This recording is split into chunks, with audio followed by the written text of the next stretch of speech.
Welcome. We have three amazing guests, and just to give all credit, Gila organized this and worked very hard at it. And what we want to do is to give you all a chance to hear from some people who are out in really different organizations and with really different careers, and have a chance to talk to them about, hi, that's what you wanted to do anyway. To have a chance to ask them questions about finding work, what their work is like, etc. And the people in the audience are a combination of first and second year students and some people who are considering the program for next year. So we have Catherine Sun, who's from PepsiCo, who is the Global Design Innovation Director. She works in New York, and she helps PepsiCo's global food and beverage businesses imagine and develop new products, services, and long-term strategies. She's worked at Fjord and was an associate creative director at Frog, who we all know. She got her Master's of Integrated Innovation from CMU and the Bachelor's in Engineering and Product Design from Stanford. I'm doing the women first, even I'm sorry. And Beth Fioris is with the Department of Defense. She's a professional coach and leadership consultant, and she has served as a member of the Secretary of Defense's policy staff. She started a new office in the Pentagon dedicated to leadership development, organizational health, and innovation. She served in Afghanistan as special assistant to the commander of U.S. and coalition forces. She has led social marketing efforts at 2 Silicon Valley startups, and she has told me that she'll take on any of you who think you know how to ride a bicycle long distances, because you don't know what long distances are until you've spoken to her. She has a Master of Science in Foreign Service and an MBA from Georgetown. And I bet you can tell which one this is. Ethan Wilkes is at Reboot. He's Director of Communications. We all know Reboot, but they're a social enterprise working to realize inclusive governance and services worldwide. Ethan has lived in 50 countries. I don't know how, you can ask him how he's managed that. Or how old he is. Or how much work he's had done. It's amazing. From Paris, he helped launch the JDC International Center for Community Development at Oxford University. In Beijing, he advised the Chinese Ministry of Foreign Affairs on public diplomacy strategy during the 2008 Summer Olympic Games. And he served in the Office of Press and Public Diplomacy of the U.S. Mission to the United Nations.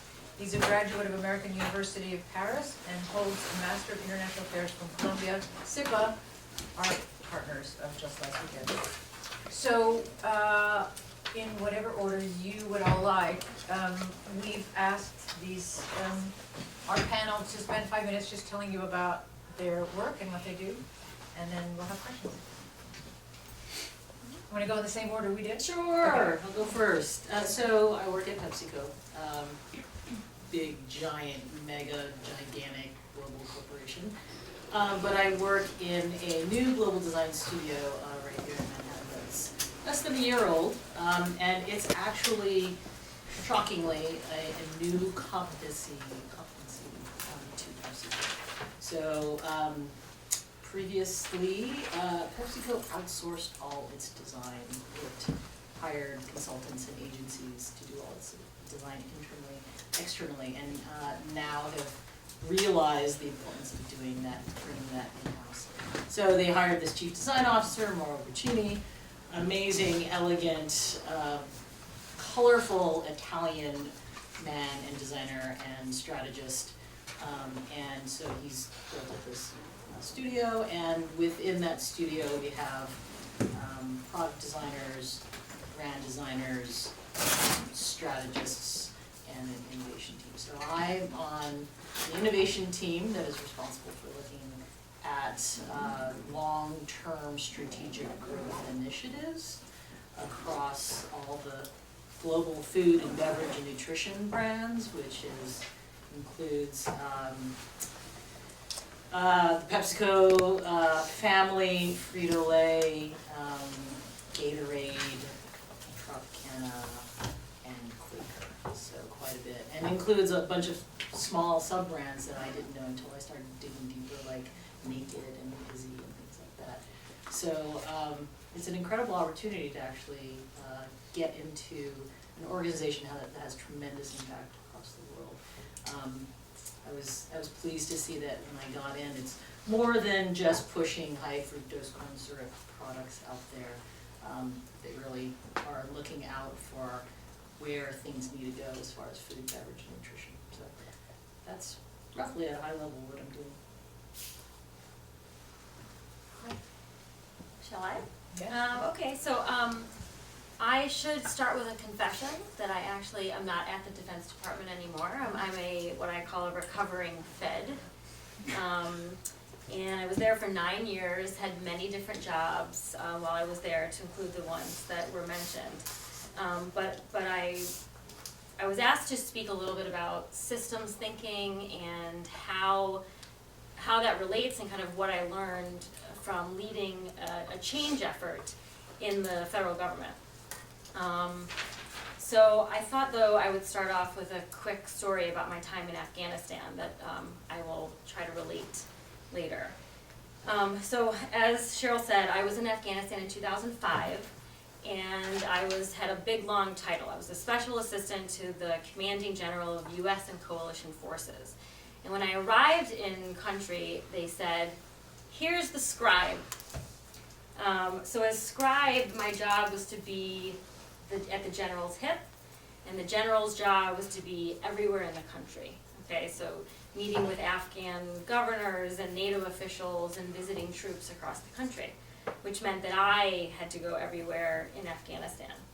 So this was 2005 in Afghanistan, kind of going all over the country.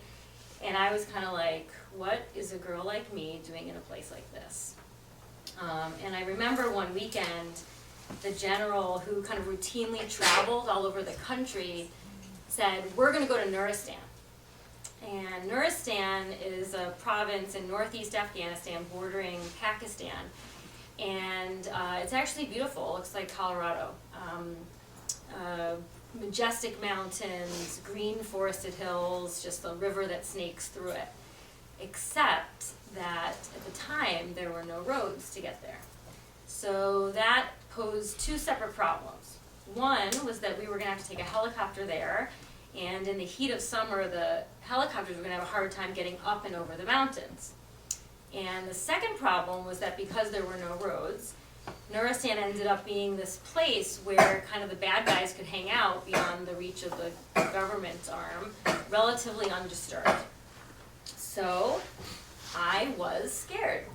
And I just remember this Australian army guy, Dave Kilcullen, who said to me before I left, he's like, Beth, don't worry. He's like, the chances of you getting shot or attacked are way lower than actually crashing in a helicopter.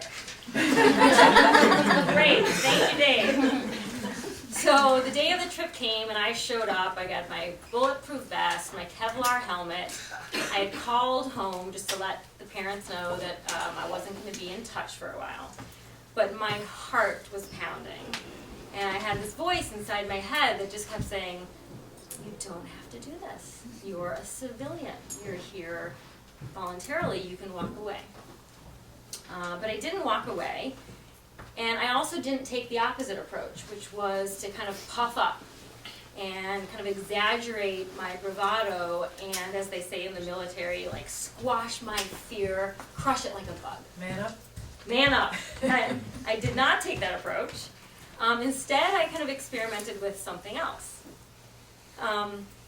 What I did was I kind of just walked right up to that Black Hawk helicopter, and I kind of hooked my arm, figuratively, around my fear and just took it with me on that trip. So there I was in this helicopter, 45 minutes above this place that looks like a very brown moon, until we got up over the mountains, and I had fear over here and kind of courage over here. And when we landed safely, I just said goodbye till the next time to both of them. And the reason I'm telling you that is because I believe, actually, that fear and courage will factor very prominently in how also kind of go about choosing our careers, and actually designing your lives. And so it's only really by walking with courage, or kind of anything that is hard to just be with, you actually expand your range. And when you expand your range as a human, you can go places that you didn't think were actually possible. So what does this have to do with the Department of Defense? So it actually has a fair amount to do with my experience there, which in the last couple years was to lead this change initiative. And let's just say that government doesn't like change, right? I mean, we can debate that, but I will tell you that it's true. And courage actually turns out to be a key ingredient of large-scale change initiatives. In fact, not just courage, but emotions in general. And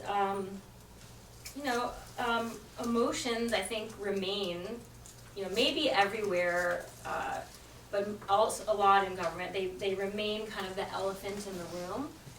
They're always there, they're rarely acknowledged, and they're never actually invited to sit at the table. So what I learned through this effort is that I was asked by the Undersecretary of Defense to essentially do better by our people. Our only assets on the Secretary's policy staff were ourselves. We didn't work with tanks or anything like that. It was just the power of our ideas. And we did a really crappy job of developing people to be their best. So she wanted to do something about that. So I'm thinking, I know a little bit about systems thinking. I mean, enough, the basics, right? That the whole is greater than the sum of their parts, that you can't just approach problems as independent phenomena, that they are actually linked together, and that the relationships themselves are as important to the system as the pieces. So, okay, I was like, okay, I got that. So what am I going to do about it? So we went about addressing the way that people, processes, and structures kind of interacted with each other. We made little investments in each and tried to understand how they work together. And I can talk more about what we did, but 18 months into this project, we just were not getting traction. And we were thinking about the system, so kind of what did we miss? And I now, I have a couple months away from my Pentagon experience. I basically feel that we missed the human dimension, and we really did not go deep enough into our work with people, not just about people, but with people. And we didn't tap into what is, the kind of the bare naked truths that we all kind of carry around with us, the real motivations for the work that we do, the desire for influence or significance or control or appreciation. We didn't even talk about that. And as long as that stuff remained kind of undercover, it was never going to be what we wanted it to be. And shame on me, and this is kind of where the courage comes in, is that I had an intuition that we were just scratching the surface, and I wouldn't say I didn't do anything about it, but I didn't probably do enough about it. I was scared. I mean, after all, I was in the Pentagon, and emotions are not allowed in there. So what I've been doing since I left is, and this is why I very much appreciate being here and trying to do a little sense making for you, for you guys, on what this is all about and how it relates to designing your life or selecting the next step in a career. And my conclusion now is that this idea of being, like who you are, is as critical to what you do, maybe even more. And so one way to think about how to make the most of your time in this wonderful program that I am so excited about, to learn about, is to spend some time really designing and becoming your full self. And I have a lot of ideas on how to go about that. I'm in the process of many of those right now, as I try to design the next part of my life. So here's a couple of questions you might kind of marinate in to see what comes from it, okay? So one question might be, you know, if you could stand on a mountain and shout out to the universe, and there could be no repercussions for what you said. No one gets offended, nobody laughs, you know, what would you say? Or if there were a problem you were really interested, not just in solving, but in deeply, deeply understanding, what would that problem be? And that, I think, is a really fascinating way to think about designing a career. What is the problem that you want to understand, not the job that you want?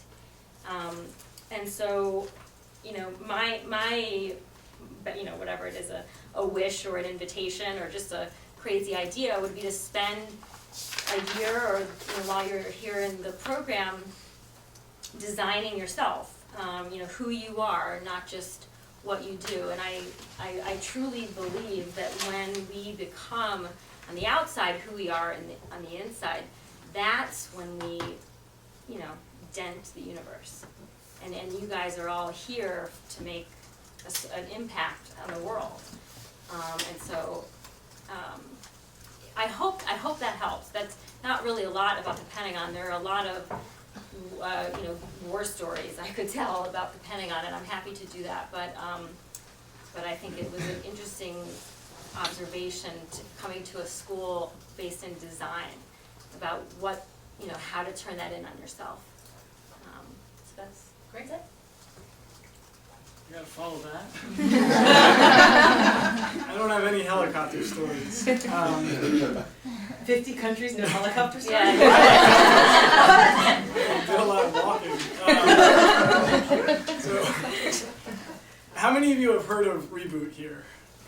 Almost everybody. How many of you have a really good understanding of what Reboot does? That's what I thought. Raise your hand. This is my colleague. So I'm the director of communications, and I've learned over the year that I've been the director of communications, it's really difficult to talk about what we do, because we do a lot of things in different places. And I think the best way to understand who we are and what we're about is to begin with why we do it. Because at the end of the day, we're a mission-oriented organization. So my second question is, did anybody vote in the recent election here in New York? One? Was your ballot scanner working? Yeah. Was yours? Yeah. Lucky. Everybody at mine were not working. Everybody I know who voted, their ballot scanner was not working. Anybody been to the post office recently? Was it a pleasant experience? Probably not. DMV, Amtrak, they all suck, right? Like, they're just really unpleasant experiences. Government is not really the providence of good design. We don't expect good experiences when we're interacting with government usually. And we can think, what's the big deal? You know, our voting experience isn't great, or I can fly rather than take Amtrak, or I can send an email rather than going to the post office. That's all true. But when your experience with government is lacking, chances are something else is lacking as well. And that's trust, which is a big deal. So if anybody's been following the news lately, in this country, we have a bit of a trust deficit in government. And this goes well before healthcare.gov. This goes well before the government shutdown. Back in September, Gallup had a poll that said for the first time a majority of Americans did not trust the government to do the right thing, both internationally and nationally. This isn't something we deal with just in the United States. There's lack of trust in many governments around the world. We do a lot of work in Nigeria. Last year, a poll there reported that 96% of Nigerians thought their government was corrupt. 96%. It's kind of a big number. Are they right? Problem is, when you don't, not allowed to say, when citizens don't trust government, when the experience of interacting with government is a bad one, other things don't come out as good. Our policies, our programs, our services, things that we pay for as taxpayers are not responsive to our needs as citizens. They're not created with an understanding of our needs or input from us. So this is a big deal, and that's where Reboot comes in. We very much want to create more meaningful engagements between citizens and governments. We do that here in the United States, and we do that in a number of countries around the world. We want more, not less inclusive policies, programs, and services. If you want to think about this a little philosophically, you could think about this as a 21st century social contract. A social contract is kind of an implicit agreement between the governed and the governing.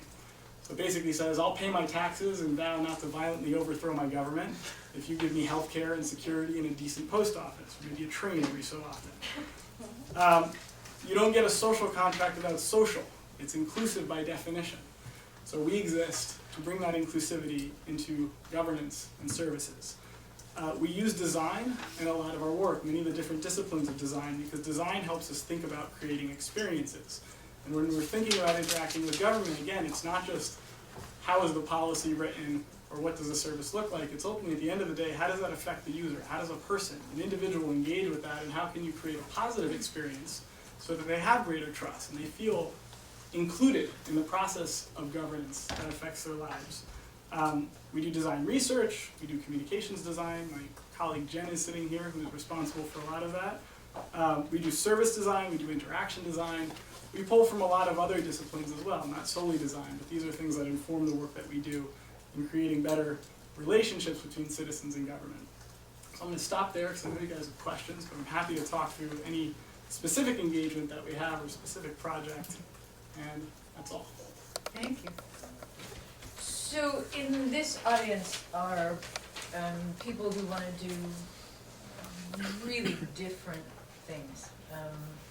And one of the things that I sense is a desire to find that thing that's going to be interesting and energizing for a long, long time. Could each of you talk about what it is about your jobs that keeps you excited and your path to finding that or getting there?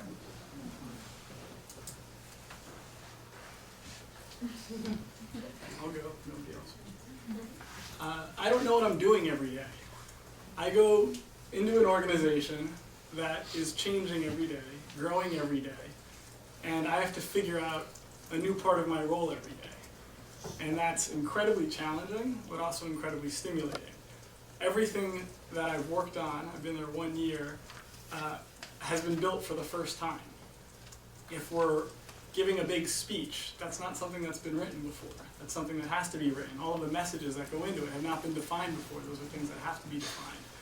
If we're pitching something to the media, those are not relationships we already have built. If we're doing any other kind of outreach or engagement, these are all things we kind of have to figure out on the fly. So it's amazing what you can accomplish when you stop sleeping. You get a lot of extra hours out of the day. But it's been incredibly stimulating for me to go into work every day and sort of face a new challenge. And how does this job fit into what you thought you'd do when you were living in all those 50 countries and staying out of helicopters? The brief backstory is, prior to this job, I was in grad school, and before that I was working in public affairs and government relations in China. And I worked for a company, and we worked with other companies that were trying to engage the Chinese government. And many of the clients that I had were financial. And they were always the most fun clients to work with because they paid on time and they overpaid. And beyond that, they really brought us in.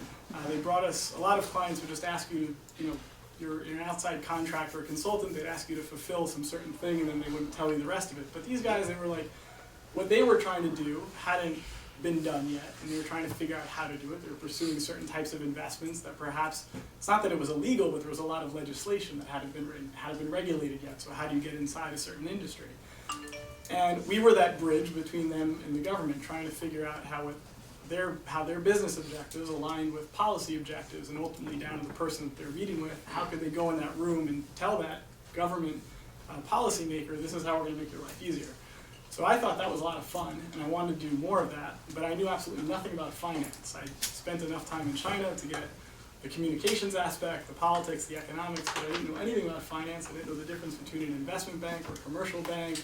I didn't have an understanding of a central bank. I didn't understand international financial policy. So I went to grad school to study all of this. And I've always liked writing and editing, and there's publications in my grad school, so on the side I started to get involved with a couple publications. So anyway, about 6 weeks through my first semester, I came to the conclusion that I was not particularly adept at finance or economics. I didn't have a very good understanding of it, wasn't very good at it. But I did enjoy writing and publishing very much.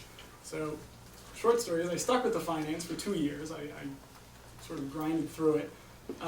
But at the end of it, when I was asking myself what I really wanted to work in, I was sort of looking at these different things and experiences that I had. I said, well, here's something that I'm really bad at, that I don't quite understand, that I'm pursuing jobs in and not getting very far. And here's this other thing that I really enjoy, that I probably am not half bad at, and people seem to be responding to. So I sort of took my own common sense and focused on that direction. That kind of what led me looking for communications jobs. I'll say, my path has meandered quite a bit. So I started out as in product design, so making things. I started out as a product design engineer. Coming out of the Stanford program, it's heavy on making, building, but also thinking. But back in the day, in the 90s, design thinking wasn't this formal construct yet, and design itself was barely a construct. But I knew that I was all about making things. My dad was an engineer, and I always grew up around tinkering, so I pursued that path, and that was my passions at the time, is I wanted to get my hands dirty. My very first job was making foam models for IDEO San Francisco in their basement, covered in surfboard foam dust, but doing this for designers like Nato Fukasawa, Sigmund Slinger, Thomas Meyerhofer, amazing designers, because I had this thirst for making and learning form and things like that. Later on, as I started developing some chops, I became really aware of the amount of stuff we make in this world. And I took on this philosophy of, if you have better design, you have better products and experiences that people love more. They will treasure more, they'll get more enjoyment out of it, they'll hold on to it a little longer. So I really pursued working in companies that I thought could do that, like working for Nike, for instance. Nike had a pretty bad rap back in the day when I worked there, but actually when you got inside, they actually were at the forefront of doing some amazing things in the footwear industry and the apparel industry. But I loved being able to be part of that world, and then working in snowboarding, working in toys. My passions were very deeply intertwined with what I was working on. I mean, how many people get to design, prototype, cobble together their own snowboarding gear, and then go ride it Saturday morning? It's an incredible rush. So, but when I was at the toy company, which was also incredibly fun, I hit a wall, and that wall was marketing. And I got to the point where I had this project that I was so passionate about. It was at the rise of digital music, and I was certain this product that I was working at was going to be a big hit. It was going to change the way kids think about music creation, and then it tanked horribly. Even though it got placed at like Walmart, Toys R Us, and Target, all the big three, and I blame marketing because I thought they positioned it wrong, they priced it wrong, they targeted the wrong age, but I didn't have the vocabulary to talk about it at the time because I was a designer, I was an engineer, I didn't know businessy terms, I didn't know positioning, I didn't know 2x2 matrices and all that kind of stuff. So I went back to school, and then in my graduate degree, I learned about business and kind of married that with design thinking, and that's where I got really passionate about user research and the power of design research, and that became my passion, and that drove me to pursue a path in consulting, where I did a lot of work for Frog Design, And so my passions there were all about learning about how you can work with people to unlock all these insights, to get you really inspired and informed about what to go make and build and things like that.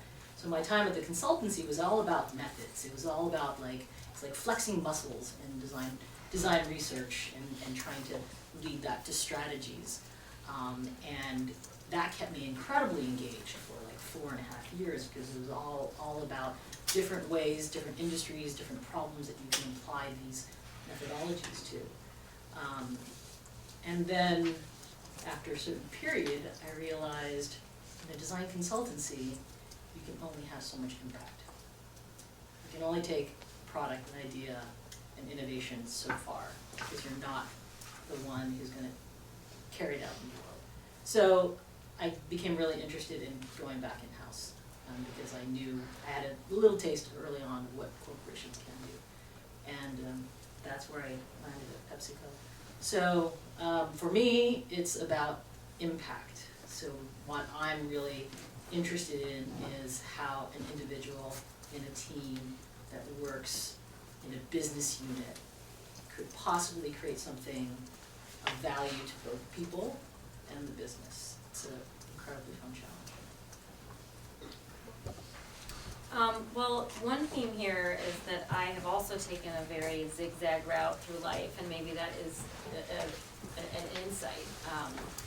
And I remember having a conversation, or probably several, with my dad when I was graduating from college, and he's just like, there's no way to know what you want to kind of be when you grow up until you try it, and that's, it's very designy, right, to say. It's just, you have to experiment and you have to try different things out. So my life has essentially been a process of elimination.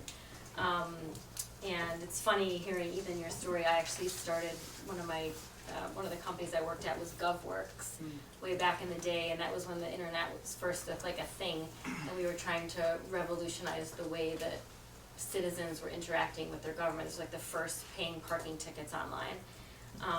But the reason I went to and from different jobs or learning experiences was, similar to I think what Catherine was saying, is that there is the next thing you want to learn, the next thing that you become intensely curious about.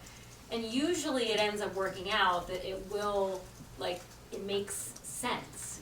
People see it as value, and partly that's about story creation, is what are the linkages that you're drawing and then narrating to the person that's in a position to hire you. But if it's honest, if it comes from a place of true curiosity, I don't think it can hurt. What I ended up doing after college was biking across the country, because I just couldn't imagine going to work in an investment bank in New York, which was what all my friends were doing. And that led to working for a company guiding trips all over the world. And that led to me I was working in Mexico at the time on a bike, and just paying real close attention to how people were interacting with their governments, and how there was no trust in Mexico in the way that I kind of had thoughts about my own government. And that led me to do a Coro fellowship. If anyone has heard about the Coro program, I highly recommend it. But it's basically was my education in systems thinking, and how all of the different sectors and actors in a society kind of knit together to create kind of where we live and how we live. And I was in San Francisco then at the late 90s. I was an IDEO groupie at the time. And I was working in these startups and feeling like I didn't have the vocabulary of business. I saw these, essentially what I saw, and this is my interpretation of it, I saw at the time these young guys, they were all from Harvard. And they were playing with paper money, there was the first .com boom. And I just felt like there wasn't any rigor, well, because there wasn't. But I didn't know how to participate in that conversation effectively, so I ended up going back to business school, and I threw in to my education grocery cart an additional degree in foreign affairs because it was an enduring interest of mine. I just liked to pay attention to what was going on in the world. That was the section of the newspaper that I opened first. And I had, aside from leading bike trips in Mexico, I hadn't really lived or worked overseas. But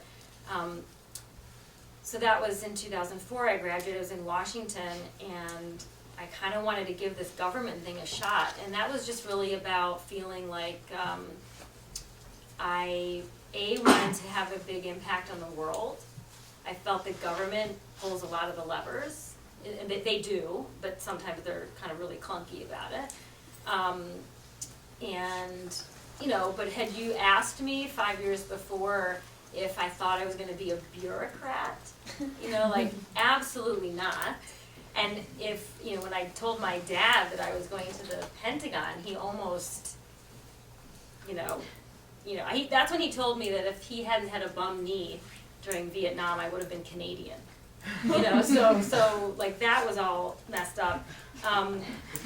But essentially it's just, where do you feel like your talents and interests are going to find a home so that you can have impact and learn something fascinating along the way? And then eventually things shift, right? You get it so that there's no more, the reason I left the Pentagon was that aside from the fact that it's become like a really suffocating place to work, lately shut down, furlough, all that stuff, I felt like the next wave of my curiosities were bigger or different than what the Pentagon could offer me or I could contribute to it.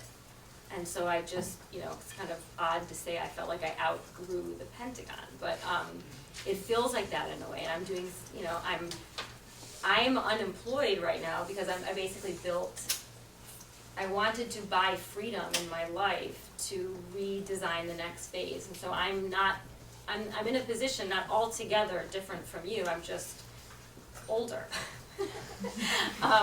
So, I am like you, kind of looking for where do I want to make my next contribution? And these days I feel like there really are no rules or boundaries or scripts. I feel like we used to have scripts, but there aren't scripts anymore because everyone I meet has an amazing job and they've got at least one side hustle going on. And that's, that is just fantastic, so. It is a great time to be a designer. Yeah. It really is. Doors are open. Everyone's just craving designers. Yeah. So that's a great point to open it up to questions from the crowd.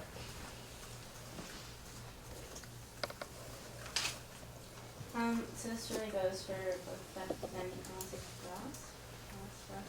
Ross. When working with the governments, especially the U.S. government, that's really where I'm concerned.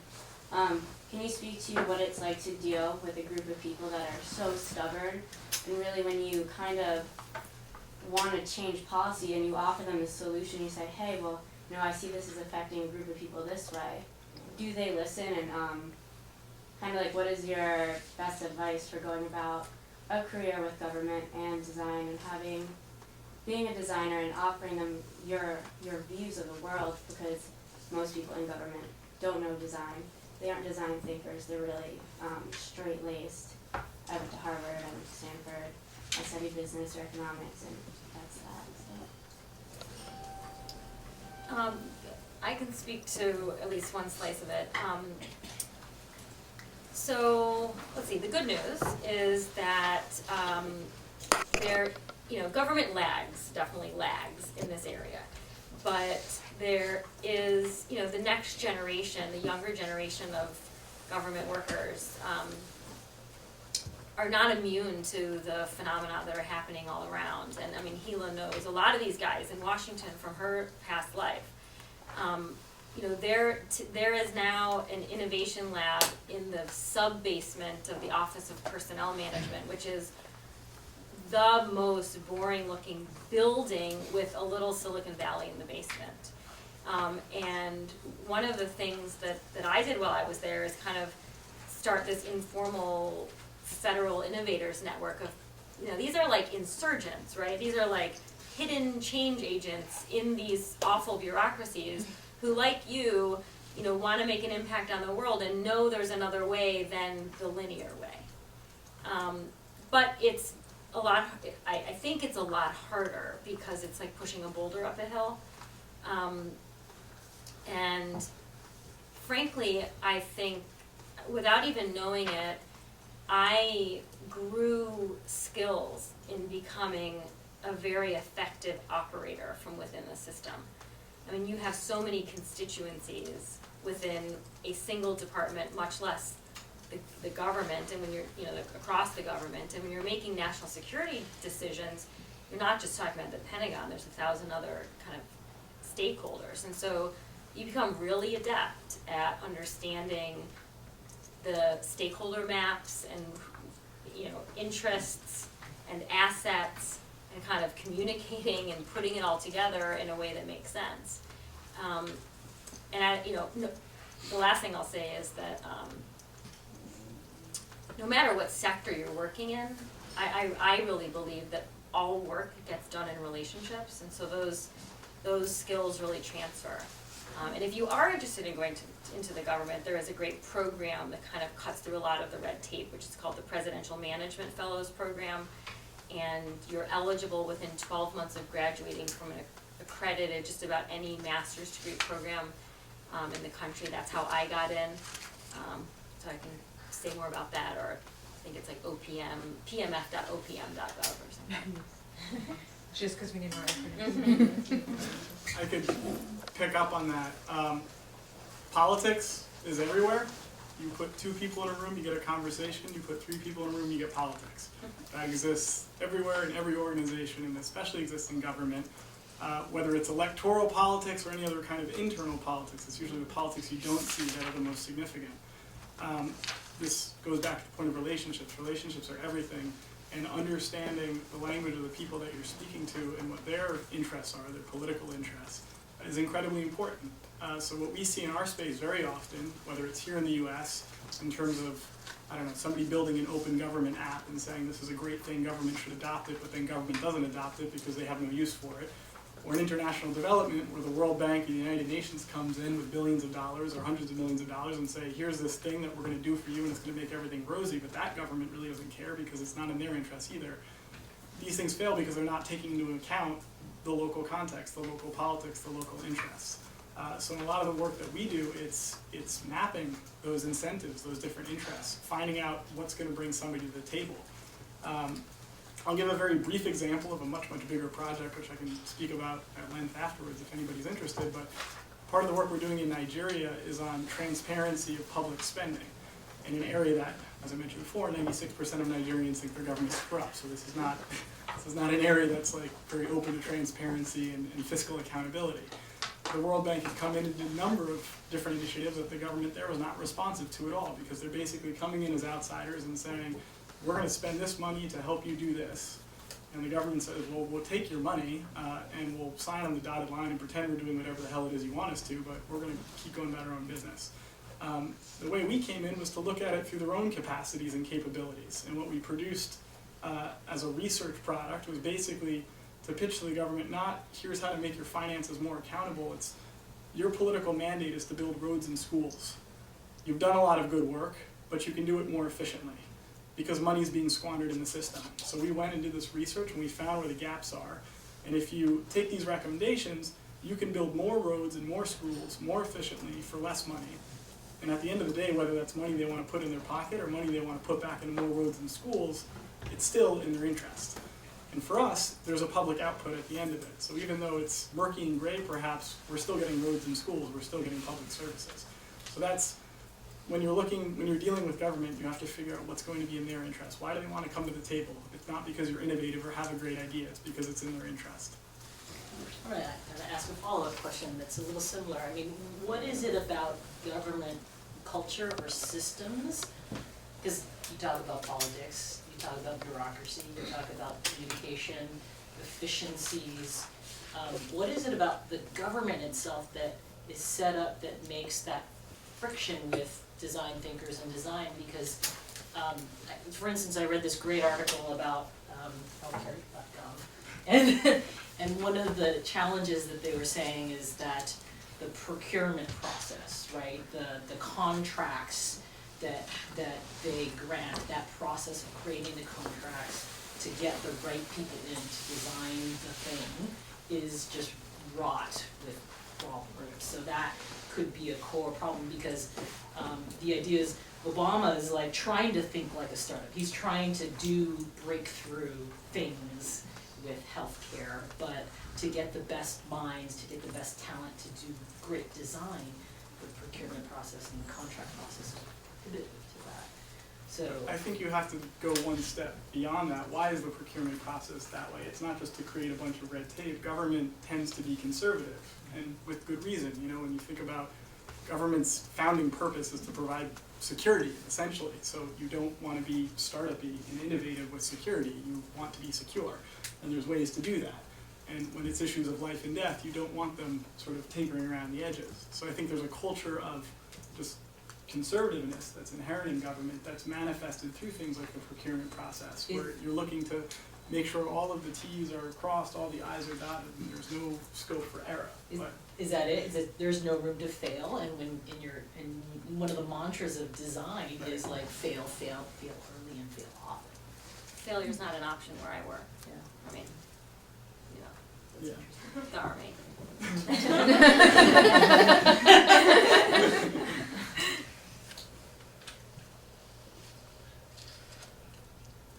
I have just a question with that. So who is your, like in that in Nigeria example, who is your client and how are you, like, do you guys go through a procurement process with the government or like who, like how did that work? So in that that project, as well as many others, we have dual client relationships, right? We have the client that's paying us, but we have the client that we're working with. So in this case, the World Bank is funding a program, so they're a client, right? But the success of that program is going through the local government in the state that we're working in, so they're also a client. In this kind of scenario, you want to create a symbiotic relationship between everybody, but obviously the World Bank's a massive organization with its own interests, and this government has its own interests. So a lot of the times we're relationship managers, I guess, like trying to position ourselves between those competing interests, and again, find what are those ideas that'll bring everybody to the table. Everybody has an incentive to work toward. But there's huge challenges in that. So with regards to that project, on the one hand, we've gotten a local government on board with our recommendations, but at the other end, it's cutting into a bigger World Bank program that is not being done as optimally as it can. So you have the managers of that program that want to shut down our program because we're taking some of their money, right? So finding a way to balance those relationships is challenging, to say the least. But I think what's interesting is that so much of social innovation seems focused around the entrepreneur and the startup. So you three, you don't work at a giant organization, but you work with giant organizations. So it's really interesting to hear this perspective of having mountains to move, not being able to make a decision and just try it out. So I'd love to know how PepsiCo is like or unlike the government. Oh God. Well, I mean, I hear a lot of the same things. I mean, the importance of relationships and individuals and people and yeah, God. I think the challenge with PepsiCo is it is global. So when you're trying to design, when you're trying to create change through products, offerings, services, and things like that, it's hard to do that across the world because people are so different. And that's why, PepsiCo is competing against like the small upstarts, the niche players who are very focused and passionate about a thing and do it really well. And how does a giant organization respond to that in a way that's even meaningful or relevant, right? We're trying to respond to things that have been already brewing in the market for 7-8 years already, and trying to play catch up. So scale, obviously, is a big challenge. There is, Interestingly enough, I think PepsiCo itself has a culture of reaction, and they're trying to do things too quickly, I think, sometimes. And whereas maybe in contrast to a big government, there may be barriers because of all those safety measures, because of that, because you can't get it wrong. Perhaps sometimes in a large corporation that's trying to respond too quickly, they're not thoughtful enough. And it's kind of like that shotgun approach, that they're just like putting everything out there and just hoping something hits, as opposed to truly being strategic, long-term, thinking, thoughtful, and very brave about investing, if you will, and smart about it, doing pilots and understanding, doing rapid. So I mean, that's why they brought our innovation team on board, is to bring that thinking and bring that discipline a little bit and try to help impact teams that way. Other questions?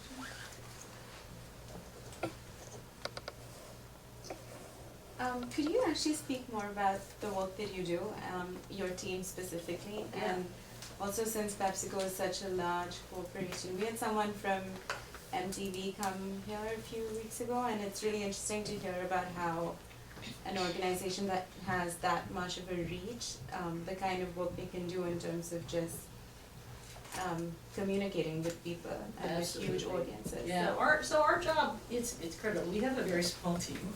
Our design innovation team is only 3 people right now. It's pretty new, and admittedly, I've only been there about 4.5 months though, but it's been a pretty good deep dive pretty quickly. And our role is 2 parts.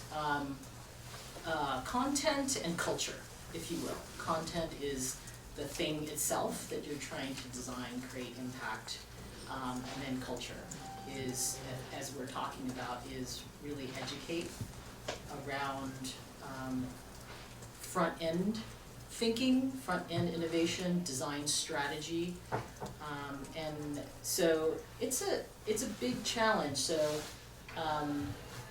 the types of projects we have can vary drastically, whereas we'll have a team internally and we'll work maybe with different designers in the global design studio toward an initiative, right? And then we'll work with business units to understand the business proposition, because they know the business well. We know methodology, we know how to do it, we know how to think about it, we know the process.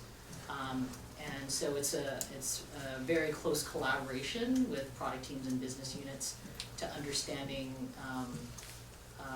the design proposition and the business proposition.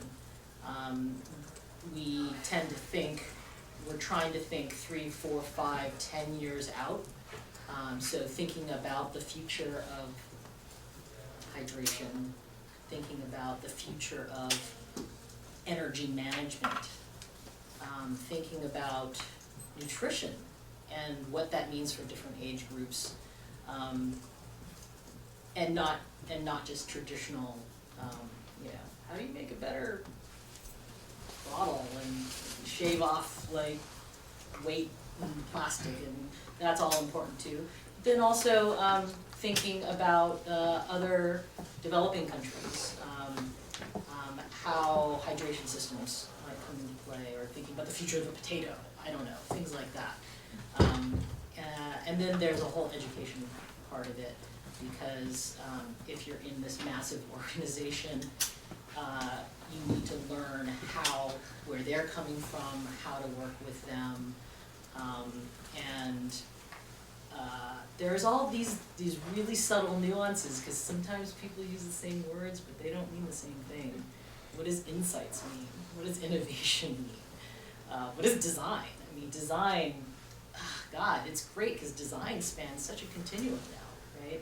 You have people who can be, sometimes our role is like design manager, like we're managing consultancies. Sometimes our role is actually design strategist, or we're actually thinking, because I have a business background in business and design, it's thinking more strategically. Sometimes you're doing that traditional ideation, you're just sketching and coming up with ideas. Sometimes you're a facilitator, doing workshops, running like strategy workshops, looking at the future of Mountain Dew, whatever, things like that, because you have to think about those things. So design plays so many different roles in a large organization like PepsiCo. Like I said, that is thirsting for that kind of thinking. Did I get your question?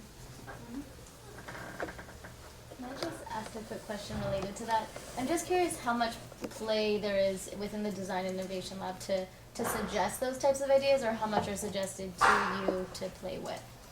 Yeah, it's back and forth, right? How much do we get to steer?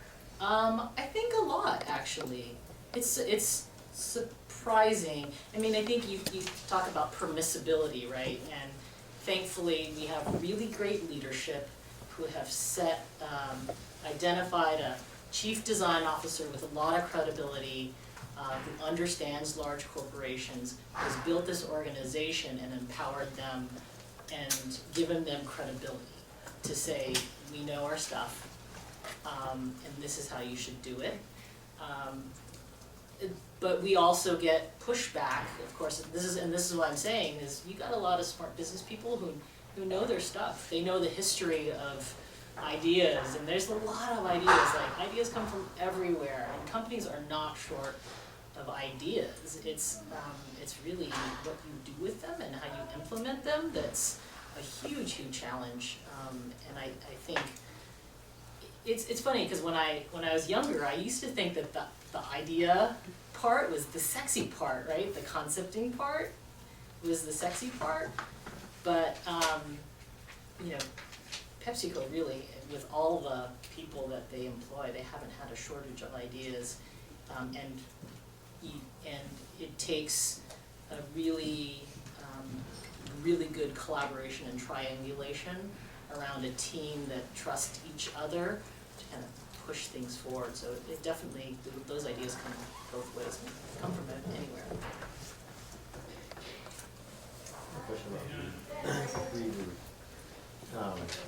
There are a lot of organizations, like emergent organizations at the moment. I should apologize. I know this is probably not specifically your area of focus, but there are a lot of these organizations that are design-based organizations trying to do good or trying to work with governments, and the way that they get funded and the way that they make money and how solvent they actually are sometimes can be a little bit opaque.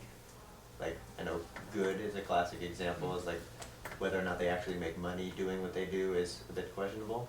And I'm just wondering, like, as somebody who's involved in an organization like that seems to have so far stood the test of time and has grown the staff, like, how actually you operate, how an organization like Reboot hires new people and grows and builds capacity, and if you're able to speak to any of that. Yeah, we were very consciously established as a for-profit business.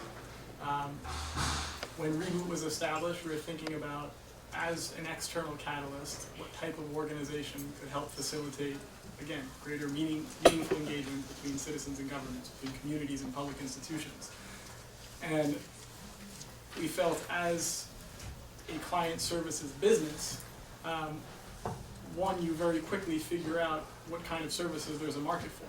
So if we were a nonprofit, we raised $1 million in grant money to go and do something, we could go and do all of that and then deploy it, but still have no idea if anybody actually really wants it or needs it, or if there's a market for it. When you're a business, you only have so much time to figure your stuff out to get up and running. So that was one side of it. The other side of it is our sort of theory of change is based on entryism. How do we get inside these organizations? Coming in as a consultancy of sorts, people are making decisions about hiring us. Usually those people are higher up the food chain. They have, again, decision-making control. So by being able to engage with those people at that level, we have a greater likelihood of influencing their ideas about how development is done or how governance and services is done, right? So we set ourselves up this way. I think we're 3 years old. People ask, how have we come to do all this stuff in 3 years? frank answer is we got lucky. I think we built some really good relationships early on by undercharging and over-delivering, and that built new relationships. And now we don't have to undercharge, but we can still over-deliver. And that's carried us through to where we are now. So we, we're structured legally like any other, consulting or contracting business. And we're very clear about that. I think there's a lot of people will say, you're either in it for the money or in it for the good. And personally, I think that's a false dichotomy. We're a mission-driven organization, and we felt being structured as a business was a better way to pursue that mission than being structured as a nonprofit business. There's a great talk from a Personal Democracy Forum last year by a girl named Kaya Dannenbaum, who's the founder of an organization called Elect Next, and she makes the case of sort of profit versus for-profit versus nonprofits, and she articulates it much better than I can. So I encourage you to check that out, because I think that sheds light on what works in the space and what doesn't. It sounds like you feel like you've had to explain it a lot. Yeah. I think we're mostly capitalized. Yeah. What was her name? Kaya what? Kaya, her last name's hard. Dannenbaum, D-A-N-N-E-B-A-U-M. Elect Next is the organization, you can find it there. Okay. Is it a myth that in social innovation the contracts have small budgets, or is that generally? I mean, the contracts that we work on are, if we're working with the World Bank, it's a World Bank contract. It's not a World Bank social innovation contract. It's the same contract that we go out to anybody. Because the contract value depends on your capacity as an organization. So they have big, they're called Beltway bandits. It's sort of DC-based contractors that are set up to bid in the government procurement process. So they can be winning tens of millions of dollars or hundreds of millions of dollar contracts to go and build something somewhere for USAID. We're under 20 people, so we're not quite there yet. Having seen both worlds, nobody pays like corporations. Yeah. Sarah, you had a question? Yeah. So Catherine, you talked a lot about product innovation, and I'm wondering if your team is also responsible for more internal company behavior innovation and kind of looking at how teams work and different, behaviors and processes within PepsiCo. Yeah, We had IBM here on Friday, and they talked a lot about their agile processes and sprints and all their different, really exciting kind of new design-led collaboration. Yeah, I mean, that is part of trying to change culture, right? And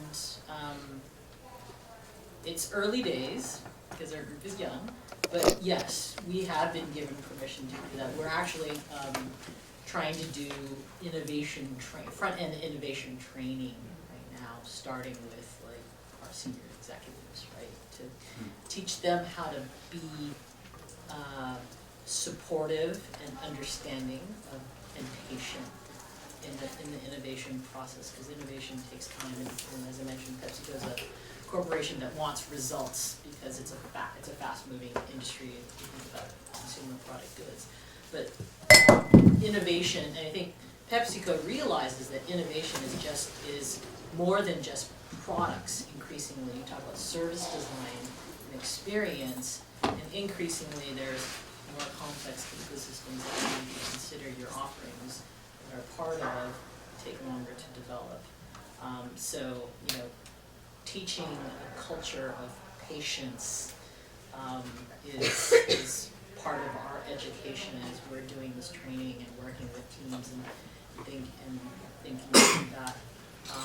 So it's coming, and we're trying to actually be creative with our methods of how we educate and change culture. So do we have a 1-week boot camp where you come in and you bring your business challenge to us and we work with you for one week on your problem?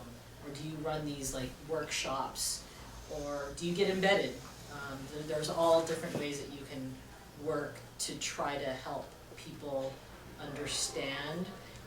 I mean, the hardest thing is that, again, it's scale, but to teach the design process, you almost kind of have to live it, And I think you've all been living it in your time here and as you further go deeper into your career, you just keep doing it more and more, and it's, what's great is every time we do a project, we convert and have other proponents and advocates of our process because they see how it's different, but it's a slow process. Beth, would you have anything to add to that about kind of changing culture and changing organizational behavior at the different? Yeah, no, thanks for the question. I mean, this is what the office that I led the last 18 months was kind of set up to do. And, you know, just to step back a little bit from the government kind of sucks mantra, you know, there is actually a real opportunity in a macro sense right now. So you have a band of kind of, we call them, you know, graybeards basically starting to retire, and the government is kind of regenerating. And I think the government, I mean, healthcare.gov is like the in-your-face example right now of how the government needs to learn how to learn better, faster, etc.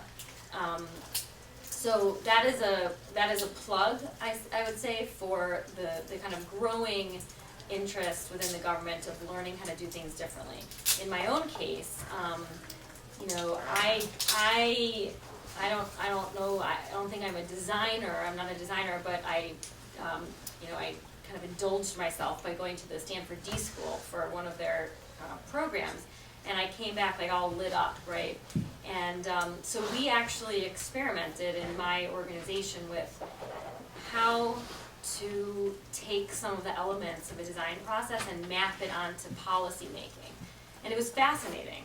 Some of the things we learned were just how kind of counterproductive the very linear decision-making process is that we currently have, and how could we change that up? You know, how could we do idea competitions within our department on what to do about Syria? Because today the way it happens is the White House says, I need a decision on Syria, and it basically goes down to the poor schlub on the Syria desk, and he or she starts pushing an idea up, and there's no real kind of richness or texture, or, you know, we call it red teaming, but so, you know, there's some of the stuff that exists, it just has different names in the government. So we experimented with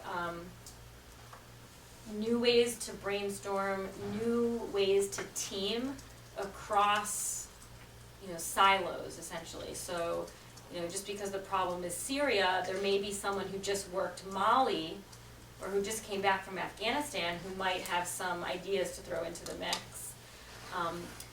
The other thing that we did in partnership with the Aspen Institute is based on this idea that great ideas come when different perspectives collide.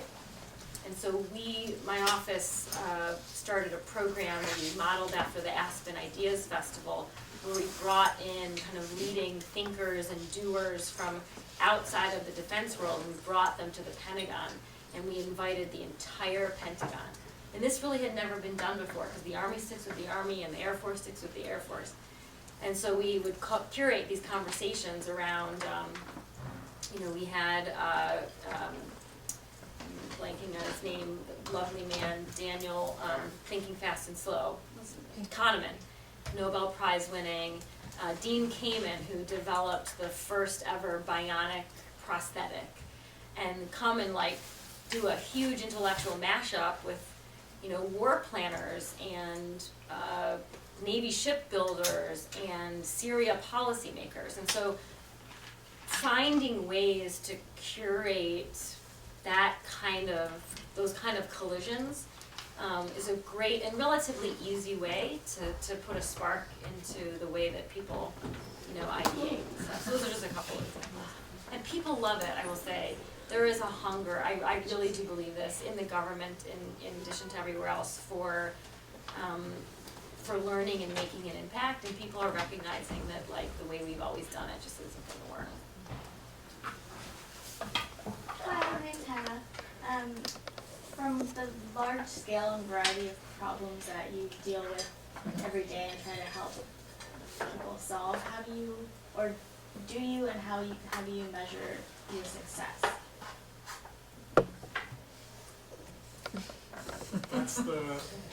That's the hardest thing to do, right? Yeah. I know that we're still losing in Afghanistan. You saw the scorecard? Pretty sure we're still Yeah, losing. we're down. Yeah. We're down about 20. So I think with us, in international development, it's usually decisions are made, a program's created, it's dropped into place, however many mosquito nets are handed out, and then there's a bunch of like numbers to say like, you know, we did this, which is usually used to justify more funding. Oftentimes those metrics say very little about whether you've improved somebody's life or not.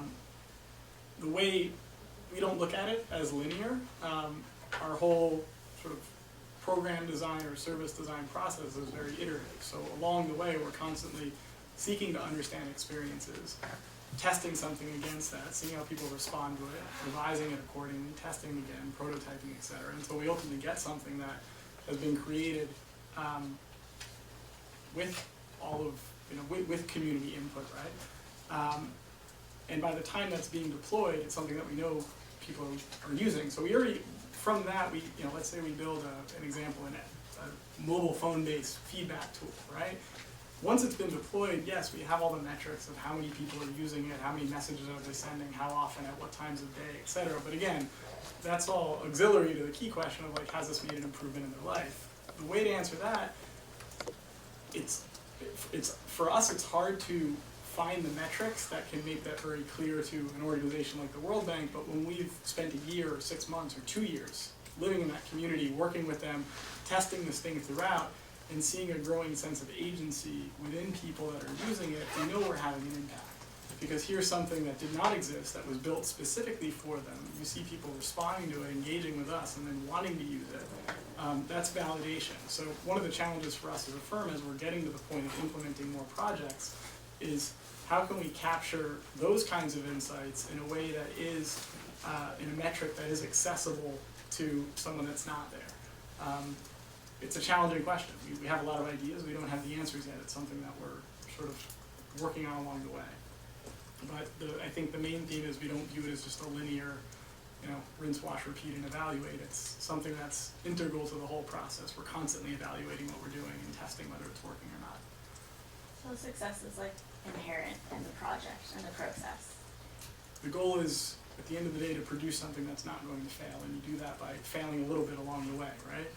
Trying things out as you go. And then I guess as a follow-up, from the projects you do, do you ever go back a certain amount of time later on and see if it is still having the same success that you saw when you initially launched it? So we're still young, and we're kind of getting to that point. Again, Nigeria, I think, is where we've had the longest footprint. So there's things that we started on a year or so ago that we're revisiting now as they're rolling out and piloting and testing. So ask me in another couple of years and I can tell you about some of the other ones. Sounds good. I think you bring up a good point because success is, there are so many different degrees of success, right? You can talk about small wins with culture, with individuals, with relationships, turning people into advocates of what you're trying to do, bringing insight about a topic, a subject to your team member, to your client. So those are small wins and small successes. There's the measurable stuff that you set out to do that know you, that kind of validate your thinking. So there's success on the project level. There's even success in the engagement itself. Like I think one of my personally most rewarding projects was working for the Nike Foundation at Prague and doing some kind of extended thinking about the Girl Effect campaign and how you could create a global network for girls. And the biggest success in my mind of that project was not the final recommendations, the big sexy deliverable that we gave to the Nike Foundation, or even having a client in tears watching the video that I created. That was awesome, right? But it was in the design, in the research exercises that we did with the girls themselves, you know, the way we structured the exercises, we were trying to we were trying to learn more about them and their world, but we were actually teaching them skills at the same time. Like, so instead of interviewing somebody one-on-one, we had those two interview each other and pretend they're journalists and learn journalism skills, right? So part of success was like seeing people you're impacting along the way grow and develop. And then, you know, and then of course there's long-term successes where you actually see something out there in the market, people using it, loving it. That's extremely rewarding. Thank you. We have time for one more question. Yes. It's okay. I don't go here, so I feel like I should give it to someone. No. That's better. Go for it. That's Go better. for it. We get to ask something. It seemed like a common theme when you were all introducing yourself was about pivot points, and those kind of all naturally landed when you went back to school, is what I heard about in a lot of ways. And it's such a great way to reinvigorate your thinking and address new problems. And I'm curious how someone who I've spent a lot of time in kind of like the bottom of the T, a depth in education design, and education research, and education development, how do you get to the breadth and prove the breadth when you've spent kind of so long in the depth? But you know, like you said, life, work, life. Life is kind of the breadth. You've addressed many problems and strategized along those axes in many ways. I'm wondering if you could speak to maybe, any one of you actually, a pivot point that was not school, but that allowed you to take on new projects and think about it and kind of move forward.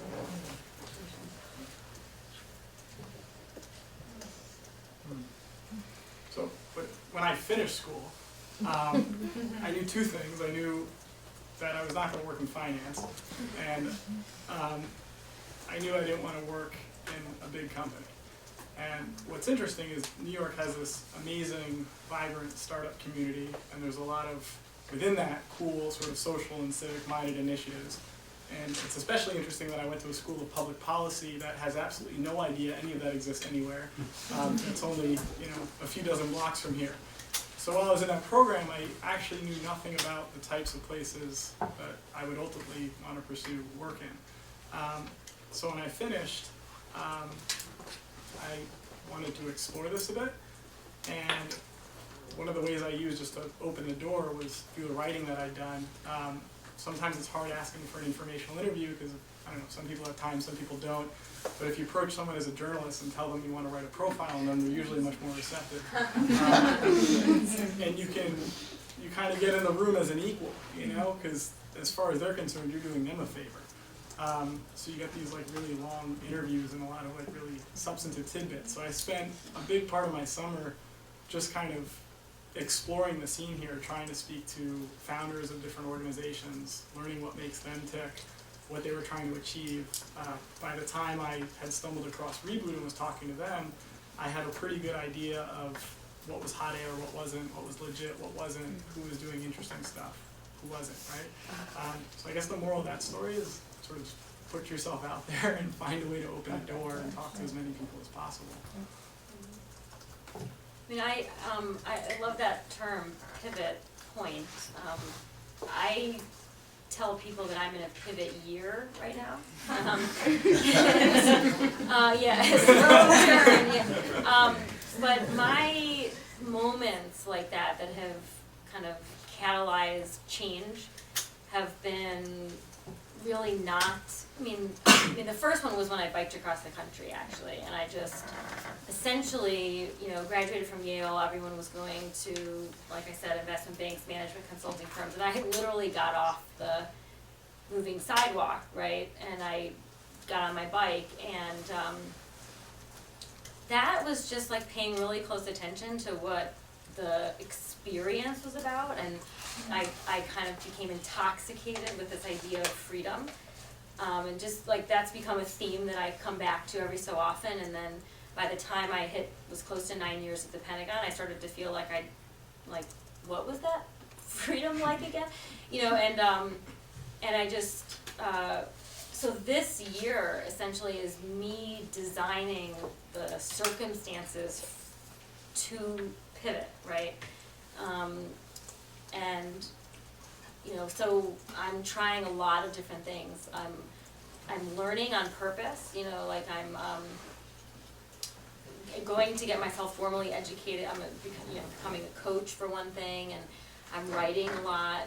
But so I guess the point there is that there are experiences you can create that just put yourself into a different environment. There's actually a fantastic book called Working Identity that's by this Spanish woman, teaches at INSEAD, French business school, had been at Harvard Business School. It's intended more for kind of mid-career transitions, but I think it really applies, and it talks about the psychic dimension of change and how when you are pivoting, like in a somewhat fundamental way, there are these, you're essentially changing your identity to some extent, and it gives you the book gives you a really fresh perspective on how to put yourself out there in a way that lets you test different versions of yourself. It's not hard, right? It's just, it's going out, it's being outward focused instead of like introspective. Just like, you know, if you have an interest, join a board, or if you have an interest, interview someone who's got an interesting job, or take a class at night, that kind of thing. I guess my question for you would be, what is your definition of breadth? Right, because breadth can span many things. Is it breadth of industries? Is it breadth of the type of companies? Is it breadth of process? Because working in a consultancy like Frog, you get a wide breadth of challenges from working with startups to large corporations and all different kinds of businesses. But if you're looking for a breadth of roles, then you work in a small company in a startup where you have to wear many hats and things like that. Yeah. I won't answer because I know you're, but yeah, no, it's a great question. I thought a lot about it. Thank you all very much.